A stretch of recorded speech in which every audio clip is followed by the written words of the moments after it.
Silahkan duduk. Shalom Bapak Ibu Saudara.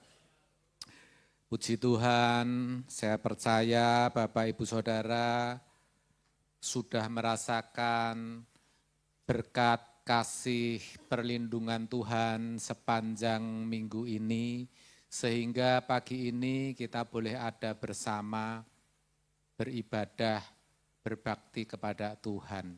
Tuhan kita baik. Amin saudara. Amin saudara.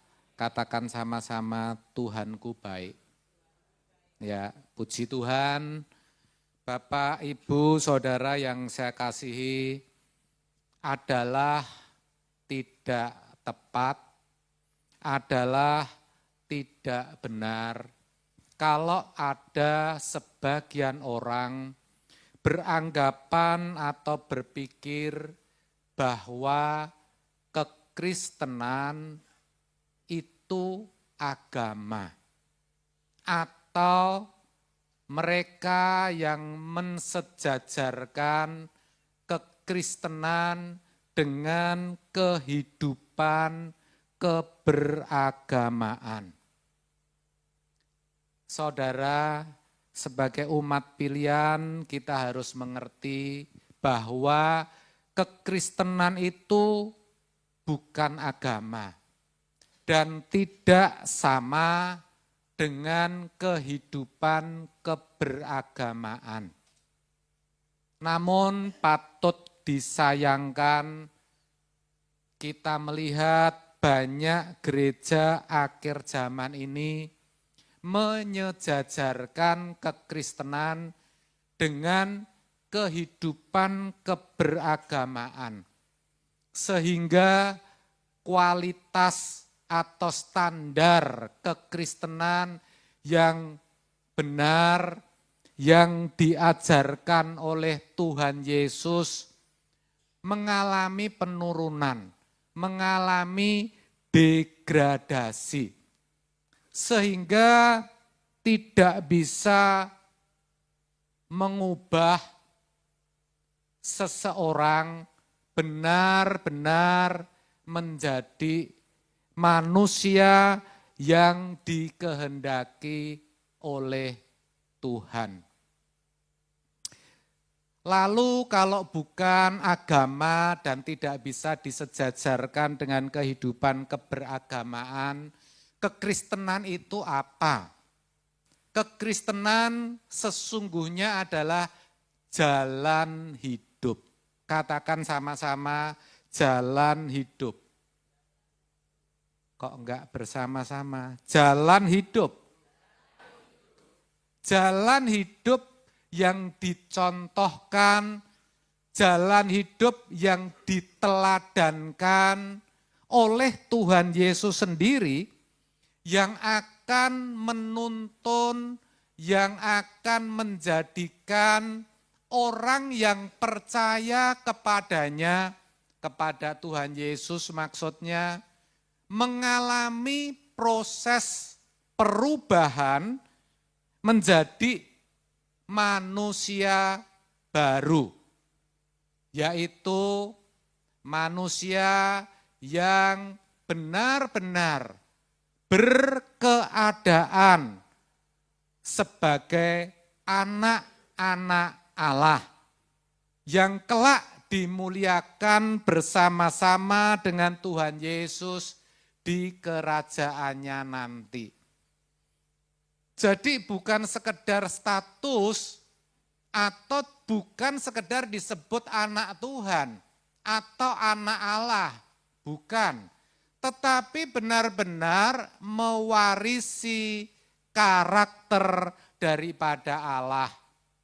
Memiliki sifat-sifat Allah.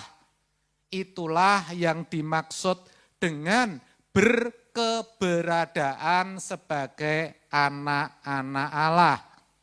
Dan itulah sejatinya maksud dan tujuan keselamatan itu diberikan. Halo? Bisa mendengar saya? Itulah yang dimaksudkan dengan manusia baru yaitu manusia yang menjadi semakin serupa dengan Tuhan Yesus. Manusia yang bisa kembali menemukan kemuliaannya yang hilang. Manusia yang bisa mengenakan kodrat ilahi. Itulah manusia baru yang diharapkan Tuhan dengan kedatangan Tuhan Yesus ke dalam dunia ini. Kalau ada yang mengajarkan tidak seperti itu, berarti itu pasti bukan kekristenan yang benar. Saudara, untuk menjadi serupa dengan Kristus, untuk bisa memiliki, mewarisi karakter ilahi, mengenakan sifat-sifat Allah dalam hidup ini, sungguh itu bukan hal yang mudah dan tidak bisa dialami secara otomatis atau secara mistis. Tetapi harganya adalah segenap hidup, saudara. Harganya adalah segenap hidup. Maka menjadi orang Kristen itu tidak bisa setengah-setengah. Sebab kekristenan itu bukan sebagian hidup. Bukan 3/4 hidup. Tetapi kekristenan itu adalah seluruh hidup. Segenap hidup, saudara.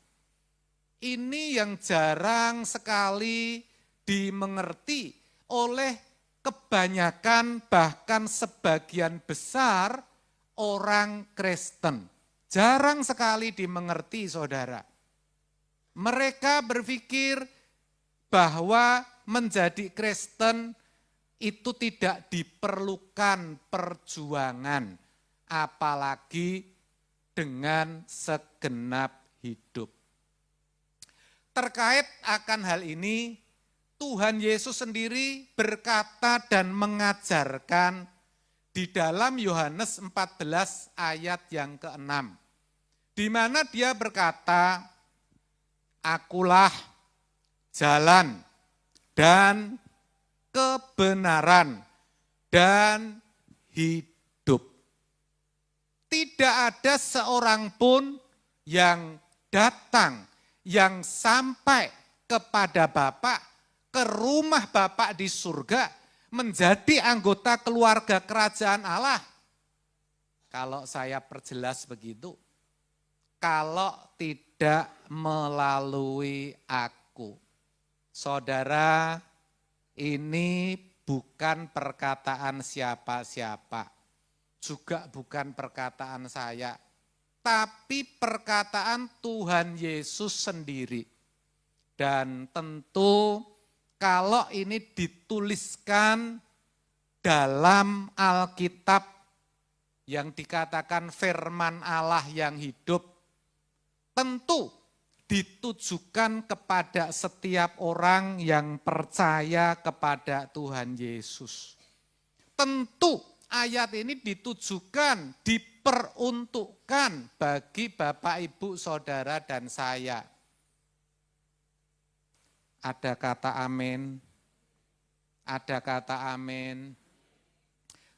Tapi sayang sekali, saudara, kebanyakan bahkan sebagian besar orang Kristen itu memahami, memperlakukan ayat ini tidak sebagaimana seharusnya. Tidak seperti yang Tuhan Yesus harapkan. Maksudnya apa, Pak? Maksudnya kebanyakan orang Kristen itu berpikir bahwa ayat ini ditujukan, diperuntukkan bagi orang-orang di luar sana yang belum mengenal Tuhan Yesus. Mereka berpikir kalau belum mengenal Tuhan Yesus, maka ayat ini pas. Kalau saya ketemu mereka yang belum mengenal Tuhan Yesus, saya akan berkata, "Hai, kamu tahu enggak Tuhan Yesus itu ngomong, dia adalah jalan, kebenaran dan hidup. Kalau kamu percaya kepadanya, kamu masuk surga." Kebanyakan begitu. Jarang sekali mempersoalkan kalau ayat ini ditujukan bagi kita orang-orang percaya. Sebab dalam pikiran kebanyakan orang Kristen, mereka sudah memenuhi ayat ini. Mereka sudah menghidupi ayat ini. Mereka berpikir ayat ini sudah mereka lakukan. Karena mereka sudah jadi orang Kristen. Dan itu ditandai karena mereka pergi ke gereja. Oh cukup. Jadi saya nggak perlu persoalkan ayat ini lagi. Nggak perlu saya kutak-kutik lagi. Ini bagi mereka yang belum kenal Tuhan Yesus. Padahal di balik ayat ini tersimpan satu pesan yang kuat yang akan mengubah hidup orang-orang percaya menjadi serupa Kristus, mengalami perubahan menjadi manusia baru, bisa memiliki satu karakter ilahi, memiliki sifat-sifat ilahi dan berkeadaan sebagai anak-anak Allah. Namun, karena mereka nggak menyadari, nggak pernah kutik-kutik ayat ini, mereka nggak mengerti secara utuh. Pemahamannya akan ayat ini dangkal sekali, Bapak Ibu Saudara. Ya, padahal Tuhan Yesus kalau mengatakan sesuatu, pasti itu sesuatu yang sangat penting untuk dihidupi. Katakan amin. Jadi, kalau Tuhan Yesus berkata, "Akulah jalan." Artinya yang pertama, Yesus itu jalan, saudara. Jalan, dia bukan tujuan. Dia jalan. Katakan amin. Katakan Yesus adalah jalan sama-sama. Dalam bahasa aslinya dipakai kata hodos. Ya. Hodos artinya lorong panjang. Namanya lorong itu sempit. Namanya lorong itu tidak nyaman. Apalagi lorong yang panjang, saudara. Lorong itu bukan jalan mulus. Lorong itu juga bukan jalan tol. Lorong itu tidak enak untuk dilalui. Lorong itu membuat kita merasa sesak ketika kita ada di dalamnya. Itu lorong. Ada lorong tikus. Betul, saudara? Ya.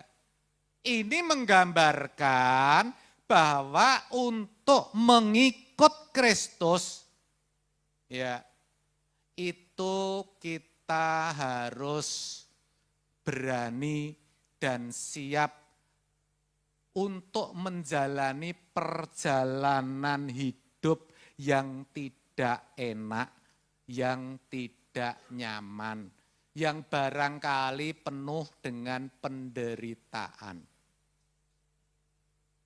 Ya, kita harus ngerti bahwa jadi orang Kristen itu harus menjalani perjalanan hidup yang tidak mudah, perjalanan hidup yang berat, perjalanan hidup yang sukar untuk dilewati, saudara.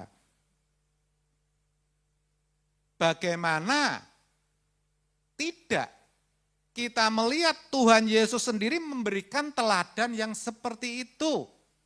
Ketika dia datang ke dalam dunia, dia tidak datang di tempat yang nyaman, bukan di kerajaan. Alkitab mencatat di palungan. Sehingga ada yang mengatakan lahir di kandang domba. Padahal di Alkitab enggak ada tulisan begitu. Adanya di palungan, saudara. Betul, saudara? Ya, bahkan ketika Tuhan Yesus lahir pun dia dikejar-kejar, dicari.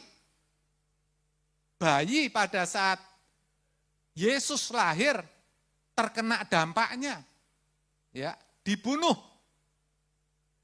Bahkan di dalam pelayanannya mengalami berbagai penolakan demi penolakan. Sehingga Tuhan Yesus sendiri berkata, serigala punya liang, burung punya sarang. Tapi anak manusia enggak punya tempat untuk meletakkan kepalanya. Tuhan Yesus sendiri berkata, aku datang kepada milik kepunyaanku. Tetapi mereka tidak menerimanya. Ditolak. Dalam perjalanan pelayanannya berkali-kali hendak dibunuh, dia mengalami aniaya dan penderitaan, bahkan mati di kayu salib. Ini berat saudara.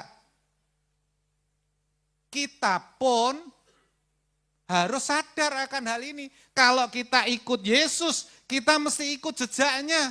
Artinya apa? Siap dan berani menderita.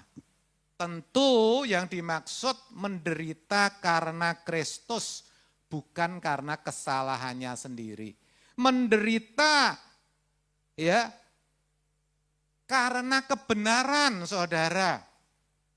Ada sebagian orang yang karena memilih menjadi orang Kristen, dia harus dikeluarkan, dia harus ditolak dari keluarga besarnya.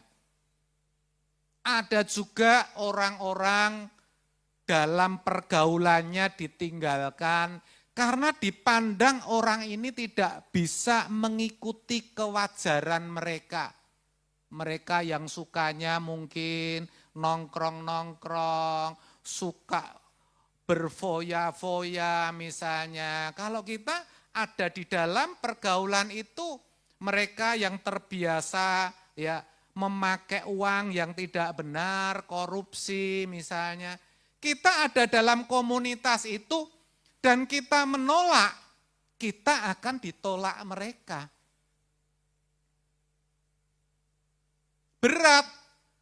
Berat karena ditolak. Belum lagi ketika kita mengalami proses pendewasaan, ya, kita mengalami persoalan kehidupan, sakit penyakit, rumah tangga, karena sedang dibentuk oleh Tuhan, diproses supaya semakin serupa Yesus, itu soro, saudara. Itu berat, itu menderita. Dan itu enggak mudah. Kecuali kita mau mengerahkan segenap hidup kita untuk Tuhan. Kalau kita kerahkan segenap hidup kita untuk Tuhan, sekalipun kita menderita karena kesalahan kita, itu bisa kita ubah menjadi sesuatu yang manis karena kita bisa melihat bahwa di balik itu tersimpan berkat kekal yang mengubah karakter kita semakin berkenan di hadapan Tuhan.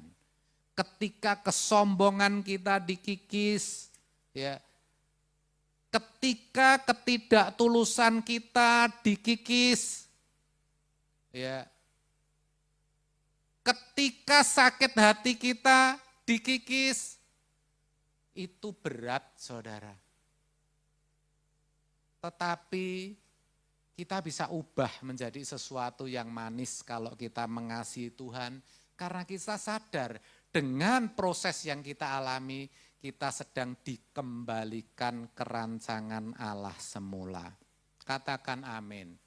Itulah sebabnya di dalam Matius 16 ayat 24 dikatakan Tuhan Yesus tepatnya yang berkata, ya, setiap orang yang mau mengikut aku, dia harus menyangkal diri, memikul salib, baru bisa mengikut aku, kata Tuhan Yesus.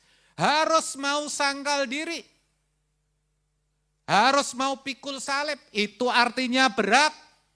Enggak bisa dengan satu tangan, enggak bisa dengan dua tangan, tapi harus dengan segenap hidup saudara. Di bagian lain dalam Matius 10 ayat 37, Tuhan Yesus juga mengingatkan, barang siapa mengasihi bapaknya dan ibunya lebih daripada mengasihi aku, ia tidak layak bagiku. Enggak bisa jadi pengikutku, enggak bisa menjalani kekristenan dengan benar. Barang siapa mengasihi anaknya laki-laki atau anaknya perempuan melebihi aku, ia tidak layak bagiku. Jadi cukup jelas bahwa sebagai pengikut Kristus kita harus kerahkan segenap hidup kita. Katakan segenap hidup. Bagaimana kita bisa mengerahkan segenap hidup kita? Kita harus perlengkapi dulu pola pikir kita. Maka dalam 1 Petrus 4 ayat 1 dituliskan demikian. Jadi karena Kristus telah menderita penderitaan badani, kamu pun harus juga mempersenjatai dirimu dengan pikiran yang sama, dengan pikiran yang demikian. Jadi, setiap orang Kristen yang mau menjalani kekristenan dengan benar, di pikirannya itu harus ditanamkan. Apa itu? Ditanamkan siap dan berani menderita demi Kristus. Ini katanya seperti itu, bukan saya. Karena barang siapa telah menderita penderitaan badani, ia telah berhenti berbuat dosa. Dan kalau saya lanjutkan, ketika seseorang berhenti berbuat dosa, maka dia telah mengenakan kodrat ilahi. Maka dia sudah memiliki sifat-sifat Allah. Ada amin saudara? Ada amin. Mau mengerahkan segenap hidupmu untuk Tuhan, ya. Dan kalau Tuhan juga berkata, akulah kebenaran, maka yang kedua artinya Yesus adalah kebenaran. Kebenaran di sini adalah aletheia. Maksudnya kebenaran yang menyangkut, yang berkaitan dengan firman atau logos, saudara. Firman itu perkataan Tuhan. Firman itu kecerdasan Tuhan. Firman itu Tuhan sendiri. Ya, Bapak Ibu Saudara. Firman yang mesti dikenakan oleh setiap orang percaya. Firman itu yang sanggup untuk memerdekakan orang percaya, yang sanggup menguduskan orang percaya sehingga mereka boleh dimerdekakan dari dosa. Tidak berbuat dosa lagi. itu firman. Artinya setiap pengikut Kristus harus berjuang bagaimana supaya firman itu tidak hanya didengar, tapi betul-betul bisa berubah menjadi daging. Artinya firman itu betul-betul bisa menguasai hidupnya. Sehingga setiap gerak perasaan, pikiran, tingkah laku dan perbuatan kita itu diatur oleh firman, sesuai oleh firman. Ini tidak mudah, Bapak Ibu Saudara.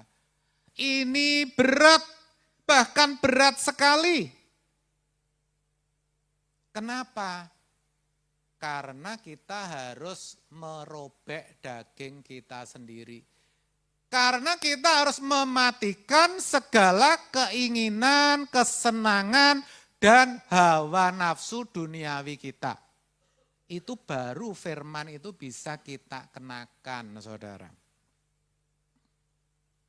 Tuhan Yesus sendiri juga sudah memberikan contoh bagaimana dia mengalami kepenuhan Allah, bagaimana dia senantiasa mendasarkan hidupnya dengan melakukan kehendak Bapaknya. Yohanes 4 ayat 34. Makananku adalah melakukan kehendak Bapakku. Ya, Bapak Ibu Saudara. Tuhan Yesus juga mencontohkan ketika dia menolak tawaran iblis di atas bukit. Ketika dia ditawarkan keindahan, kesenangan, dan kenikmatan dunia. Tuhan Yesus selalu berkata, ada tertulis. Dan dengan tegas Tuhan Yesus menolak tawaran itu. Ini berat, saudara. Banyak kita tahu tentang firman, banyak kita mendengar banyak firman. Tetapi kita tidak dikuasai firman. Sebaliknya kita yang menguasai firman. Kita memiliki banyak pengetahuan teologi di kepala kita. Tetapi pengetahuan saja, ya, tidak jadi daging, tidak dihidupi. Kalau kita yang menguasai firman, maka kita pilih-pilih firman, saudara. Oh, kalau firman ini cocok buat aku, berarti firman itu benar. Tapi kalau firman itu tidak cocok dengan aku, berarti firman itu enggak benar. Yang nyampaikan mesti salah itu. Dicocok-cocokkan. Maka jadilah cocokologi, ya, dicocok-cocokkan ilmunya. Kalau cocok ya setuju, kalau enggak ya enggak. Kalau cocok ada sukacita, bisa bersyukur, tapi kalau enggak cocok ya tidak bisa sukacita, ya, dan tidak bisa bersyukur. Rata-rata seperti itu, saudara.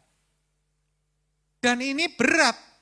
Untuk menanggalkan segala keinginan, kesenangan, kenikmatan dunia, bukan hal yang gampang. Apalagi kita tahu semakin ke sini yang namanya keindahan dan kenikmatan dunia itu semakin mudah untuk didapat. Semakin mudah, saudara. Ya. Belum lagi kalau kita bicara tentang kesenangan, kenikmatan, keindahan dunia, itu semakin kesini, hari-hari ini yang ditawarkan itu semakin indah dan semakin nikmat. Dan tawaran-tawaran itu 24 hours, 24 jam, saudara. Sebelum kita tutup mata tidur malam hari, tawaran itu masih tetap ditawarkan ke kita. Hati-hati saudara. Berat, berat, kita akan kewalahan saudara. Apalagi ya kalau kita ingat bagaimana kuasa gelap iblis itu bermanuver. Mencari orang yang siap untuk ditelannya. Kalau kita enggak waspada, kita pasti ditelan, kita pasti dihabisin. Kecuali kita tahu bahwa kekristenan itu segenap hidup. Maka kita pasti akan pertaruhkan segala pikiran, perasaan, tenaga, apapun, harta, keuangan, ya kita pertaruhkan demi kita boleh menjadi manusia baru. Amin saudara. Jadi harganya untuk bisa hidup dalam kebenaran, harganya agar firman itu bisa menguasai hidup kita adalah segenap hidup. Amin. Dan yang ketiga, kalau Tuhan Yesus mengatakan, akulah hidup. Itu artinya Yesus adalah hidup. Yang dalam teks aslinya dipakai kata zoe. Yang tidak hanya menunjuk kepada kehidupan, maksud saya lamanya atau panjangnya hidup di kekekalan nanti, atau kehidupan di balik kematian, tetapi juga menunjuk kepada hidup yang bernilai tinggi ketika kita masih ada di muka bumi ini. Juga menunjuk kepada kehidupan yang berbahagia, kehidupan yang penuh dengan damai sejahtera dan sukacita, kehidupan yang berkualitas, kehidupan yang bisa menjadi berkat bagi orang lain. Itulah zoe. Ini pun tidak otomatis kita alami. Jadi kalau Tuhan Yesus berkata di dalam Yohanes 11 ayat 25, akulah kebangkitan dan hidup. Barang siapa percaya kepadaku, dia akan hidup walaupun dia sudah mati. Artinya dia akan memiliki hidup yang baik, hidup yang diberkati, hidup yang berkualitas selama di bumi ini. Dan hidup itu tetap akan dialaminya sampai di kekekalan nanti. Itu berat, itu tidak otomatis ketika kita sudah sekian tahun jadi orang Kristen. Itu tidak otomatis ketika kita bisa bicara dan berkata, aku percaya kepadamu Yesus. Enggak cukup itu. Itu tidak cukup ketika kita bisa memuji Tuhan. Engkau yang maha besar Tuhan. Enggak cukup itu saudara. Tetapi kita harus kerahkan segenap hidup ini untuk memiliki kehidupan yang berkualitas. Untuk memiliki kehidupan sebagai anak-anak Allah yang berkenan, yang diakui oleh Bapa di surga. Seperti ketika Tuhan mengakui anaknya ya sebagai anak yang berkenan. Inilah anakku yang kukasihi, kepadanyalah aku berkenan. Itu ungkapan Bapa di surga yang ditujukan kepada Tuhan Yesus. Dan itulah yang Tuhan rindukan kita alami dalam hidup ini, saudara. Amin. Amin. Masih bersama saya. Ya. Dan untuk memiliki kehidupan yang berkualitas, untuk memiliki kehidupan yang bernilai tinggi, Matius 11:25, barang siapa percaya kepadaku, dia akan hidup sekalipun dia sudah mati. Barang siapa percaya kepadaku akan hidup, akan memiliki kehidupan yang berkualitas. Caranya bagaimana? Caranya kita harus membuktikan percaya kita. Melalui apa? Kehidupan kita sehari-hari. Harus kita buktikan. Ya, harus kita buktikan. Kalau misalnya Pak Budi mengatakan kepada saya, Pak Bambang, aku percaya kepadamu. Kalau saya katakan sesuatu, Pak Budi harus ikutin. Pak Budi coba, Pak Budi mulai besok bangun pagi ya Pak, jam 6, datang doa pagi ya Pak. Setelah itu doakan jemaat, kemudian setelah itu baru bekerja. Harus diikuti, itu membuktikan percayanya. Kalau cuma sekedar berkata, aku percaya kepada Tuhan Yesus, orang di luar sana juga bisa. Harus kita buktikan melalui kehidupan kita sehari-hari. Kenapa harus kita buktikan? Karena sebagai umat pilihan, kita itu dipanggil, kita itu dipilih untuk menjadi saksinya. Amin. Bahkan itu merupakan amanat agung. Sebelum Tuhan Yesus naik ke surga, pesan terakhir yang disampaikan, pergilah, jadikanlah sekalian bangsa muridku. Ya. Baptislah mereka dalam nama Allah Bapa, Putra dan Roh Kudus dan ajarkan kepada mereka apa yang aku perintahkan kepadamu. Perintah itu harus diajarkan supaya dilakukan. Amin. Yohanes 20 ayat 21 mengatakan, seperti Bapa mengutus aku mengutus kamu. Bapa mengutus Tuhan Yesus. Ya, Tuhan Yesus sekarang sudah naik ke surga. Pekerjaannya belum selesai, harus ada yang diutus. Harus ada yang menyelesaikan. Siapa? Umat pilihan.